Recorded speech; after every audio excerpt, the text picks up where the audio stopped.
change the world, start off by making your bed. If you make your bed every morning, you will have accomplished the first task of the day. It will give you a small sense of pride, and it will encourage you to do another task, and another, and another. And by the end of the day, that one task completed will have turned into many tasks completed. Making your bed will also reinforce the fact that the little things in life matter. If you can't do the little things right, you'll never be able to do the big things right. And if by chance you have a miserable day, you will come home to a bed that is made, that you made. And a made bed gives you encouragement that tomorrow will be better. To pass SEAL training, there are a series of long swims that must be completed. One is the night swim. Before the swim, the instructors joyfully brief the students on all the species of sharks that inhabit the waters off San Clemente. They assure you, however, that no student has ever been eaten by a shark, at least not that they can remember. But you are also taught that if a shark begins to circle your position, stand your ground. Do not swim away. Do not act afraid. And if the shark, hungry for a midnight snack, darts towards you, then summons up all your strength and punch him in the snout, and he will turn and swim away. There are a lot of sharks in the world.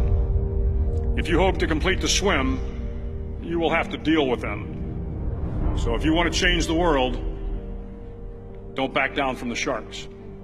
Over a few weeks of difficult training, my SEAL class, which started with 150 men, was down to just 42. There were now 6 boat crews of 7 men each. I was in the boat with the tall guys, but the best boat crew we had was made up of the little guys, the Munchkin crew, we called them. No one was over 5'5". The Munchkin boat crew had 1 American Indian, 1 African American, 1 Polish American, 1 Greek American, 1 Italian American, and 2 tough kids from the Midwest. They out-paddled, outran, and outswam all the other boat crews. The big men in the other boat crews would always make good-natured fun of the tiny little flippers the Munchkins put on their tiny little feet prior to every swim.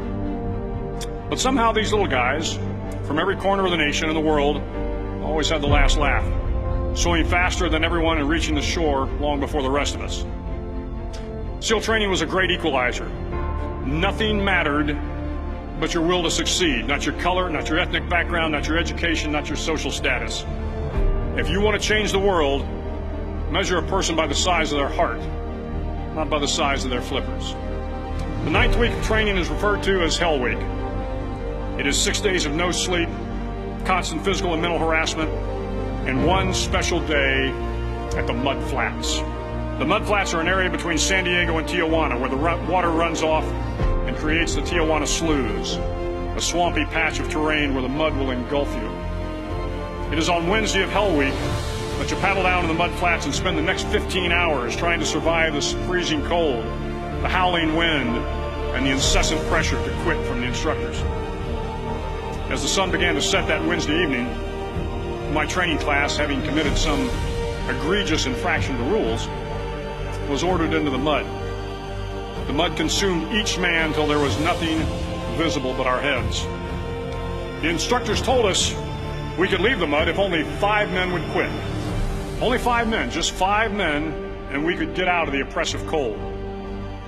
Looking around the mud flat, it was apparent that some students were about to give up. It was still over 8 hours till the sun came up. 8 more hours of bone-chilling cold. The chattering teeth and the shivering moans of the trainees were so loud, it was hard to hear anything. And then one voice began to echo through the night. One voice raised in song. The song was terribly out of tune, but sung with great enthusiasm. One voice became 2, and 2 became 3, and before long, everyone in the class was singing. The instructors threatened us with more time in the mud if we kept up the singing, but the singing persisted, and somehow the mud seemed a little warmer, and the wind a little tamer, and the dawn not so far away. If I have learned anything in my time traveling the world, it is the power of hope. The power of one person, a Washington, a Lincoln, King, Mandela, and even a young girl from Pakistan, Malala. One person can change the world by giving people hope. So if you want to change the world, start each day with a task completed. Find someone to help you through life. Respect everyone. Know that life is not fair and that you will fail often. But if you take some risks, step up when the times are the toughest, face down the bullies, lift up the downtrodden, and never ever give up. If you do these things, the next generation and the generations that follow will live in a world far better than the one we have today. And what started here will indeed have changed the world for the better.